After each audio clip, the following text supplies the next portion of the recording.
You want to make parts? Yeah. Cool. Mac. It's the best ever computer. Hi. How you guys doing? Dude, you gotta stop opening this phone. Arm because you're making me with a camera. How are you guys doing? Jason Pickney, L Realty. Adam buys houses. What's up, what's up, what's up, what's up, what's up, what's up, what's up, what's up? How are y'all doing? Boom! Saber says what's up. Boom, boom. What up, what up, what up, what up? How y'all doing? Look, it's the man with the missing tooth on here. Say hi to everybody. Hi. How are you guys doing? They said, hey, little man. That's what Titan said. What does it just has an L? Hey, man, says L Realty. What's up, Jason? Give me a giving thumbs everybody up. a thumbs up. So what'd you do this morning, Mel? Not pretty much. Not pretty much. What does that mean? Not pretty much. Not pretty much. I did. That doesn't really mean anything. Doing good. How you doing? Doing good. Give me a high five. He said give him a high five. Give him a high five. Boom. There you go. Look. Bird WP said, hey, little Wiafe. Alright, cool. Alright, so anyways. Part one. Part one. Alright, cool. So part one, that looks messy. That looks messy too. Let's move over here, Mel, to the couch. Look, I'm in my home office and I just got back from my real office. And I came to my home office and I had clothes and stuff all over the place. So my wife doesn't like me to do periscopes if it's kind of messy. So I try to honor that. So what's up, Keith? How you doing? From Philly. Are you guys liking part one? Part one. Give me a thumbs up if you like part one. What is part one? Part one. This is part one. We're not gonna do a part two or part three, are we? We're gonna. It's all the way to part 11. Part 11. Oh, okay. That's too many parts. It's like the Saw movie. Like Saw 1, Saw 2, Saw 3. Ha ha ha ha. Okay. Give me a thumbs up if you like part one. Well, you just totally covered my face up. What's up, Ford Investments? Raise your hand. Give a thumbs down. You can't tell them give them a thumbs down. They're gonna leave. Give me a thumbs down if you don't like part one. God got this, and he's taking over. He is, isn't he? So look, hey, for those of you guys who don't know me, my name is Daniel Wiafe. This is my son. What's your name? Malachi. Malachi what? Malachi Champion Wiafe. Malachi Champion Wiafe. And my wife, is there any more tickets for March? Yes, there is. Go to houseflippingsummit.com. Houseflippingsummit.com. We're doing a conference out here in Vegas. So, houseflippingsummit.com.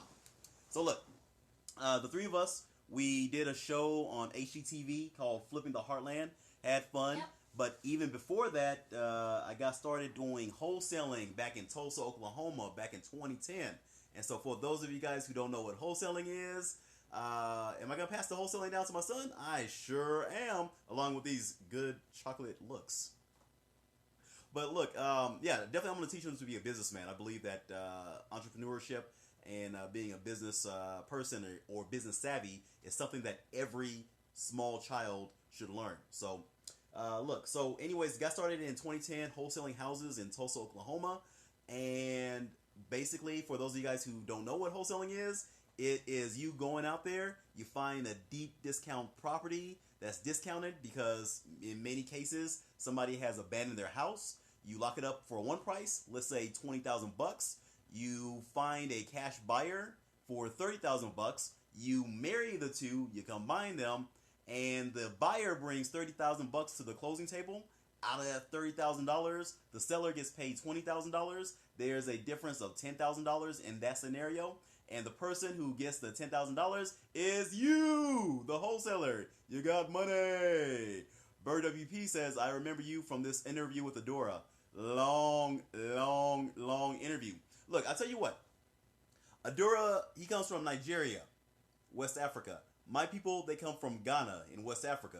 Whenever you get two West Africans in the same room, you're going to have a long time. It's going to be a good time, but it's going to be long. And Pam said benediction. All right, Ford Investment said he just closed a $12,000 deal today. That's what's up, Ford. He's going to buy everybody on this Periscope a Ford. I want a Ford Mustang. You got to tell us how you did it, Ford. Hey. Look, I'm going to take a second, let Ford tell us how he did it. Or she. He said, I'm not buying everybody a Ford. So, awesome. Hey, give us some details and just put it in the comments. So, yeah, that would be sweet. Ford, hit me up on my Facebook page and let me know who you are. May have to do a little Ray Mabry action and do some interviews on the Periscope. But anyways, hey, what questions do you guys have? Go ahead. Throw those questions out at me. I got about, how many minutes do I have, Malachi? How many minutes do I have? 10? All right, questions and answers from Tight End. Is there ever a bad time or market for wholesaling? No. You can wholesale at any time, at any place. Never let any perceived weakness or any perceived location be a reason that you don't jump into wholesaling, okay? Now, obviously, there's going to be some markets where it's a little bit tougher for you to break into a market, you know, but never let that be a reason for you not to jump into it, okay? That's just an excuse, and many times in the worst economic states of the country, if we're going through a bad economic crisis, most of your millionaires are made during the bad economic times, okay? So never let that be a reason that you don't succeed. Okay, part 2. All right.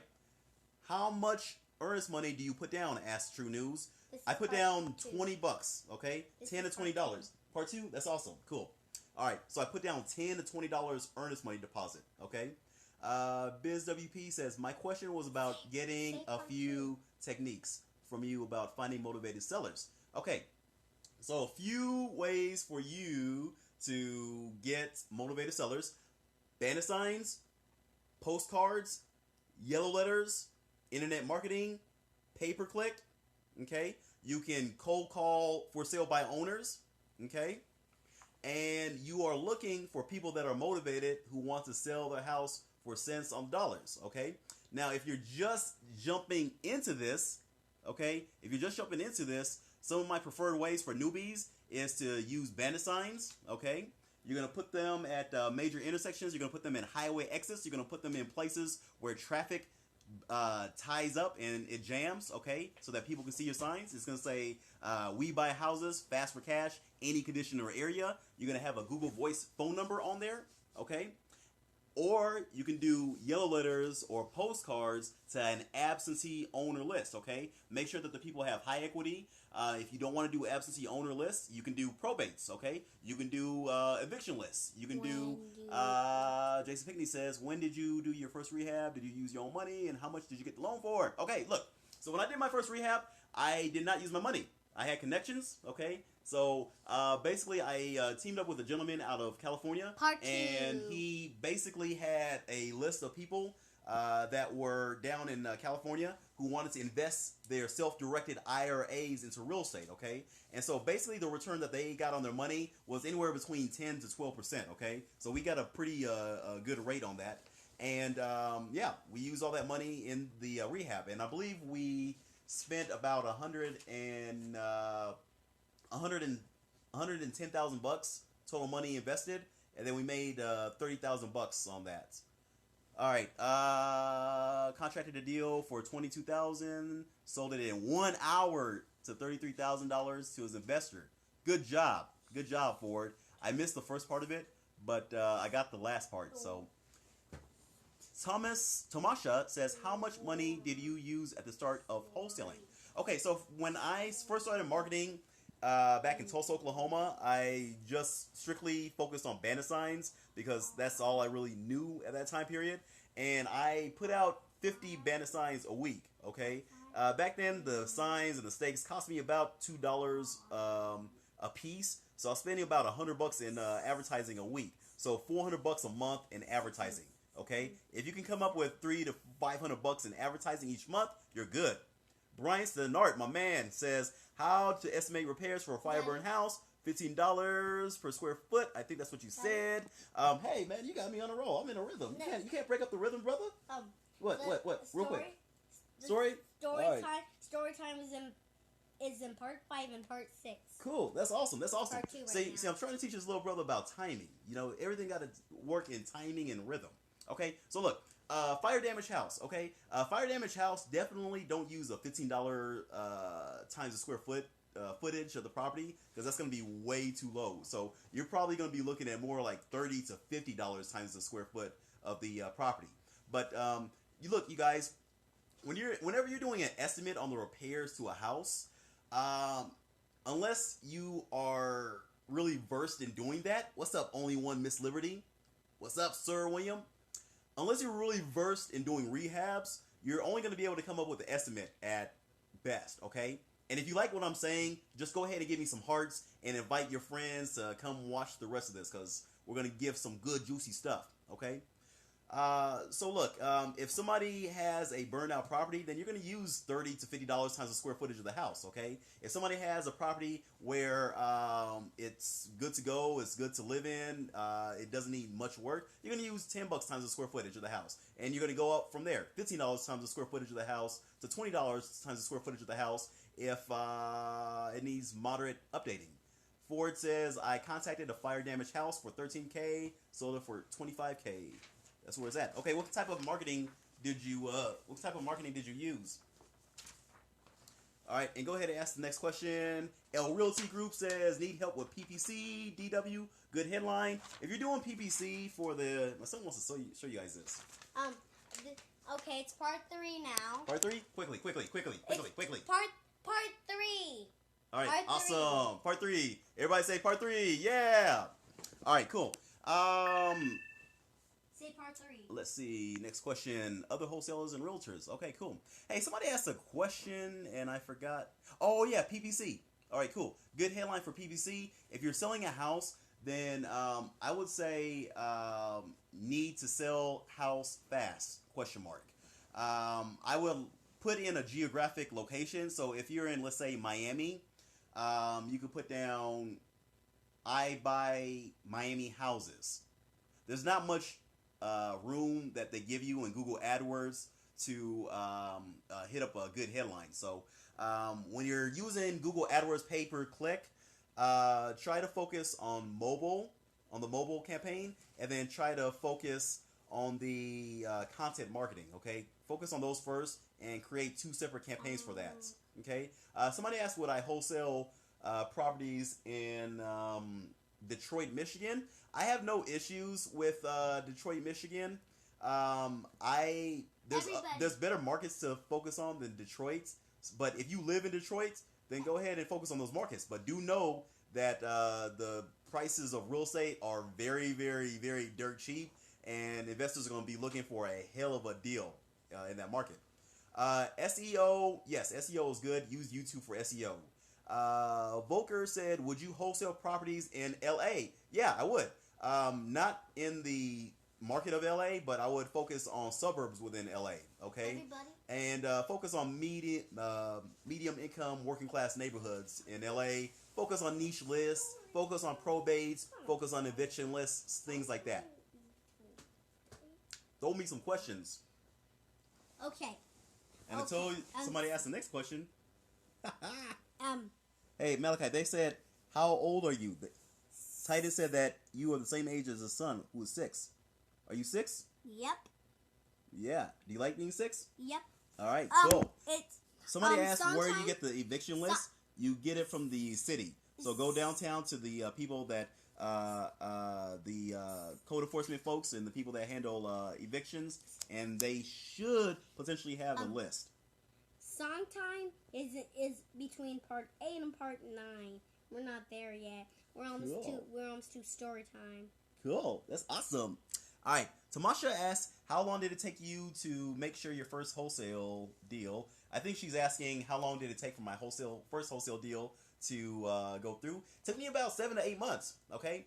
So I had 3 other properties under contract, and I wasn't able to get those clothes out because I didn't know what I was doing. So at that point, I probably should have had a coach, but I didn't because I was too cheap to get a coach. I recommend everybody, get a good coach. But so hard to find a motivated seller in LA. Been with so many mentors, not one. Contact me on Facebook or Twitter or whoever said that. But yeah, as I don't know what you're doing for marketing. I don't know how consistent you are with your marketing. I don't know what methods you're using. But yeah, LA is definitely a tough market. But definitely houses are being moved in LA, so you can get deals done there. Okay. So, but you can't be targeting like broadly in LA because LA is too big of a market. LA is the second largest city in America. Okay, so you got to be very, very niche focused when you are in a big city. And Pam says some eviction lists in some areas are online and some of them in the courts. Okay, and Pam, what would you Google to find an eviction list online? And you could probably, I'm assuming, I've never looked for an eviction list online. I've always gone downtown. It's almost story time. It's part 4. Volker said, tried bandit signs, door knocking. What had worked best for you in advertising? Okay, so I mean, things that have worked good for me in advertising: bandit signs, postcards, yellow letters. I don't really do yellow letters unless I'm doing to a small list. But mostly bandit signs, direct mail, postcards, and SEO. I love SEO. Code enforcements are a good source. Yeah, code enforcement officers are a good source. Anybody who goes out there traveling all day and they see a bunch of houses, those are good people for you to network with and give them a bunch of your business cards and let them know that, hey, if you find me a vacant property that I close on and I make money on it, I'm going to bless you with $500 as a finder's fee, okay? And you give them to people like mailmen, you give them to people like those folks that read water meters, you give them to people that just drive around the city. Code enforcement people are good. Go ahead and heart it up if you like it. If you want to watch a good webinar on how to set up your business, go to my website at houseflippingdojo.com. Check it out. I have a 74-minute webinar that teaches you everything. It's part 5. What is the best way to hook up with you online? I don't really do the online dating thing anymore. So, yeah. I'm just kidding. Basically, get at me on... Oh, nice. Great. Awesome. Cool. Story time. Okay. All right. So, look. Link up with me on Facebook, okay? Go to... Guys, go to Facebook. Go to facebook.com/Daniel.Wiafe. And Wiafe is W-I-A-F like a Frank E. So facebook.com/Daniel.Wiafe. And then we'll talk later. So, all right, let us hear your story. Okay. Oh. Okay. Curious critters. I actually met his mom online. Y'all didn't know that, did y'all? Is it a good idea to make wholesaling business cards and leave them at places like Home Depot, Lowe's, sheriff sales? Yes. American? Yes. Anytime you can leave your business card somewhere, that's good. I mean, it won't hurt you. I wouldn't say that will be my targeted marketing, but it wouldn't hurt you. So real quick, I'm going to do like a little 2-minute interlude and give this little guy a chance to show his story. Go ahead. Okay. African bullfrog. I love sitting by the edge of the pond and singing all day long. I sing for the lady frogs. Sometimes I climb into land, but there's nothing like leaping splash into the water. I love water. It keeps my skin looking good, wet and slimy. Ooh, nice. Do you like frogs?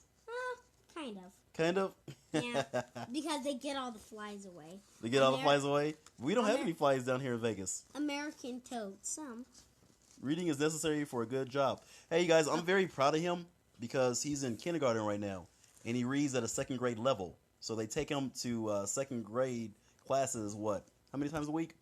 Like 1, 2, like some like all the time, but when they're not there, if they're in specials or they're in a field trip, I can't go.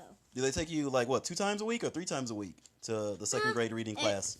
Every day. Every day. But only What's up, Green? if they're not going in specials or in the field trip. Ah, okay. Okay, good. let's finish our story. Well, you can read one more page, and then we're gonna talk some more real estate stuff. Okay, then we can talk the rest on part 6. Yeah, part 6 will probably have to be another Periscope. Because story time is part 5 and part 6, and it's part 5. Yeah. All right. It's not time. It's just not true. I don't give people warts when they touch me. And the fairy tale about a prince kissing a frog, bah, it's rubbish. Why wouldn't anyone want to kiss a toad?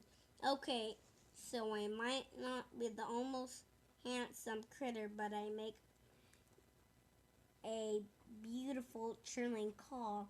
I correctly eat all kinds of ignoring insects. I stay out of the way, hiding in the leaves and dirt. Frogs with their splashy dives, I humbly hop. Hop, hop, hop. Yay! Good job, Malachi. Thank you. We'll read the rest on part 6. We'll read the rest of part 6. Thank you. Thank you. You're awesome, Mal. Thank you. Very well spoken. Like, you're such a smart kid. Young entrepreneur in the making.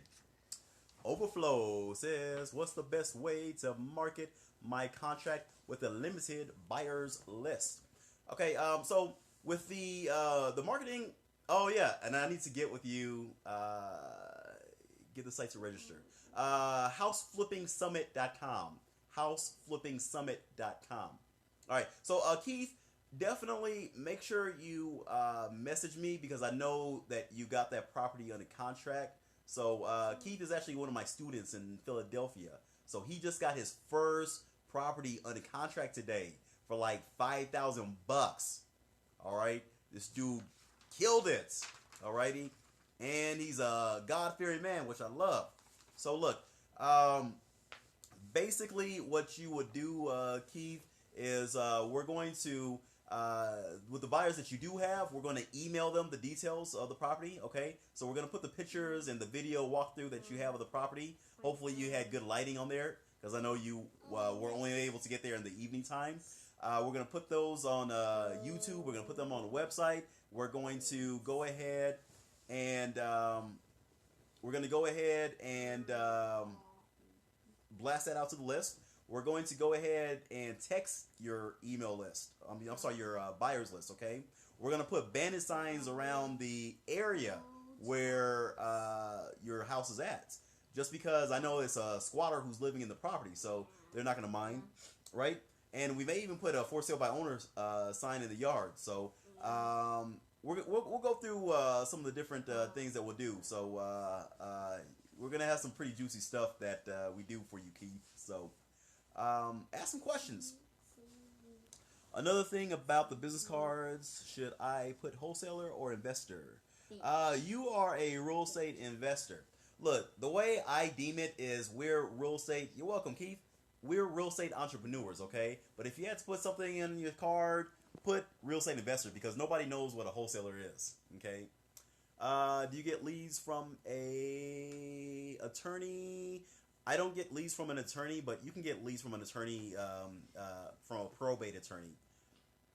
Capri says, would you send out offers to your mailing list first and then negotiate them down? Would you send out offers to a mailing list? What mailing list? Do you mean sellers or what? Break that down further. You did a scope on your contract, but I didn't see one on assignments. I have both of yours. You're awesome, cool. I'm glad you were able to use it. I haven't done a scope yet on my assignment contract, but that's a good idea. I should do a scope on doing an assignment contract. So yeah, because I did one on the seller's contract, but not on the buyer's side. So Ask me. It's 6:33 Las Vegas time right now, and I want to get going. Volkers E, do you use any particular software for determining if you have a deal?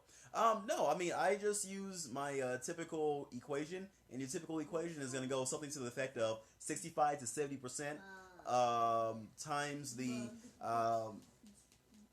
ARV of the house, which is after repair value, minus estimated repairs on the house, minus your assignment fee, okay? If you want to get a quick sum of how much you can potentially offer somebody, you can get a quick estimate on how much the property will be in its repair value, and just do 50% of that, and that'll give you like a really quick, crude estimate on what you should potentially get your house for. Okay, but things that you should use in estimating value, you can use things like RealQuest Express. You can use things like Trulia. You can use things like Zillow. You can use things like Redfin. Try not to use the valuations that you get on the software. Try and go off of the recently past sold properties to gauge your value. How do you keep your end buyer from knowing the price you've negotiated with the seller? You can't really, unless you're doing a simultaneous close, okay? Some people call it a double close. So anytime you do an assignment, the buyer is always going to know how much money you make. But at the end of the day, a buyer should respect the fact that you're making money, okay? So I'm not going to give you a slam dunk deal where you're going to make 30, 40, 50,000 bucks on the rehab if all you want to pay me is $500. No, screw that. If that's the way a buyer thinks, then guess what? They're not my buyer. They may be your buyers, but they're not going to be my buyers, okay? So if you are doing if you're going to make a lot of money on your wholesale deal, like let's say you're going to make over 10,000 bucks, then what you can do is you can do a simultaneous close. So you have the purchase sales contract with your seller, and then you use the same purchase sales contract and have your buyer sign that, okay? And then you take both to the closing table, to the title company, to the closing attorney's office, right? And then you get transactional funds, okay, to close out the first head. Hey, I'm talking, but can't interrupt me in mid-sentence. You use transactional funding to close out the first portion, and then, you're good to go. And the buyer, in most cases, will not know how much you made. All right, I got time for 2 more questions. All right, what did you want to say, bud? I want to say reading time is part 5, part 6, and part 7. 3 parts is reading time. Jan said, okay. All right. Yeah, that's what I was thinking. Okay. Jason said, how do you evaluate out-of-state deals if you can't touch or see the property? You get feet on the ground. So you can use a realtor. You can hire somebody off of Craigslist to take pictures for you, and then just pay them like a small fee. So anyways, hey, you guys, I'm going to get off of here because my battery's about to die out. So peace, God bless. And tomorrow I'm going to have Mrs. Wiafe on board. So bam!